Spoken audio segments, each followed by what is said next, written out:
Hi ಎಲ್ರಿಗೂ ನಮಸ್ಕಾರ. Welcome back my YouTube channel. ಇದು ಮಂಡೇ ಮಿನಿ ಲಾಗ್ ಆಗಿರುತ್ತೆ. ಸೊ ನಾನು ಅವತ್ತೇ ಅಪ್ಲೋಡ್ ಮಾಡೋಕ್ಕಾಗಿಲ್ಲ, ಸ್ವಲ್ಪ ವರ್ಕ್ ಬ್ಯುಸಿಯಿಂದ ನಾವು ಹೊರಗಡೆ ಹೋಗಬೇಕಾಗಿತ್ತು, ಅದಕ್ಕೆ ಅಪ್ಲೋಡ್ ಮಾಡೋಕ್ಕಾಗಿಲ್ಲ. ಸೊ ಅದಕ್ಕೆ ಸ್ವಲ್ಪ ಲೇಟಾಗಿ ಅಪ್ಲೋಡ್ ಮಾಡ್ತಾಯಿದ್ದೀನಿ. ಇದು ಮಂಡೇ ಮಿನಿ ಲಾಗ್ ಆಗಿರುತ್ತೆ. ಮಂಡೇ ನಾವು ಫಿಶ್ ಹಾಕಲ್ಲ. ಸೊ ಮನೇಲಿ ಹಸ್ಬೆಂಡು ನನ್ನ ಚಿಕ್ಕ ಮಗ ಮಲಗಿದ್ದ. ಸೊ ನಾನು ದೊಡ್ಡವನ್ನ ಎಬ್ಬಿಸ್ಬಿಟ್ಟು ಸ್ನಾನ ಮಾಡಿಸಿ ಅವನಿಗೆ ರೆಡಿ ಮಾಡ್ತಾಯಿದ್ದೆ.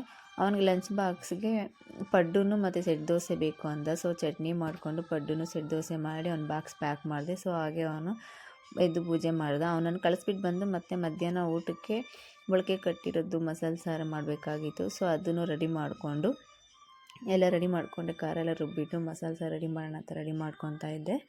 ಸೊ ಬೆಳಗ್ಗೆ ದೋಸೆ ತಿನ್ನಲ್ಲ ಬೆಳಗ್ಗೆನೇ ಹಸ್ಬೆಂಡು. ಸೊ ಅದಕ್ಕೆ ಹಾಗೆ ಅವ್ರ ಊಟಕ್ಕೆ ರೆಡಿ ಮಾಡೋಣ ಅಂದ್ಬಿಟ್ಟು ಹಾಗೇ ಮಾಡ್ತಾಯಿದ್ದೆ. ಮನೆಯೆಲ್ಲ ಸ್ವಲ್ಪ ಗಲೀಜಾಗಿತ್ತು, ಹಾಗೆ ಇತ್ತು, ಅದೆಲ್ಲನೂ ಕ್ಲೀನ್ ಮಾಡ್ಕೊತಾ ಇದ್ದೆ. ಹಾಗೆ ಅಡುಗೆ ಮಾಡಿಕೊಂಡು ಮನೆ ಸ್ವಲ್ಪ ಕ್ಲೀನ್ ಮಾಡಿಕೊಂಡ್ರೆ ಕೆಲಸ ಈಸಿ ಆಗುತ್ತೆ. ಸೊ ಅದಕ್ಕೆ ನಾನು ಆವಾಗಿಂದ ಆವಾಗ ಎಲ್ಲ ಕ್ಲೀನ್ ಮಾಡ್ಕೊತೀನಿ. ಸೊ ಅಡುಗೆ ಕೆಲಸ ಎಲ್ಲ ರೆಡಿ ಮಾಡಿಕೊಂಡು ಹಾಗೆ ಮನೆಯೆಲ್ಲ ಕ್ಲೀನ್ ಮಾಡಿಕೊಂಡು ಪೂಜೆ ಮಾಡೋಣ ಅಂತ ಎಲ್ಲನೂ ರೆಡಿ ಮಾಡಿ ಎಲ್ಲ ತೊಳೆದಿಟ್ಟಿದ್ದೆ. ಸೊ ನಾವು ಪೂಜೆ ಎಲ್ಲ ಮನೇಲಿ ಮುಗಿಸ್ಕೊಂಡು ಸ್ವಲ್ಪ ಹೊರಗಡೆ ಹೋಗಬೇಕಾಗಿತ್ತು. ಸೊ ಹೊರಗಡೆ ಎಲ್ಲ ಕೆಲಸ ಮುಗಿಸ್ಕೊಂಡು ಹಾಗೆ ಕೈವಾರ ದೇವಸ್ಥಾನಕ್ಕೆ ಹೋಗ್ಬಿಟ್ಟು ದರ್ಶನ ಮಾಡಿಕೊಂಡು ಬಂದೆ. ಸೊ ನಾವು ಕೈವಾರಕ್ಕೆ ಮಂತ್ಲಿ ಒಂದು ಸಲ ಆದರೂ ಹೋಗ್ಬಿಟ್ಟು ಬರ್ತೀನಿ. ಸೊ ಮಂಡೇ ಲಾಗ್ ಇದಾಗಿತ್ತು. So thank you for watching. See the next mini log.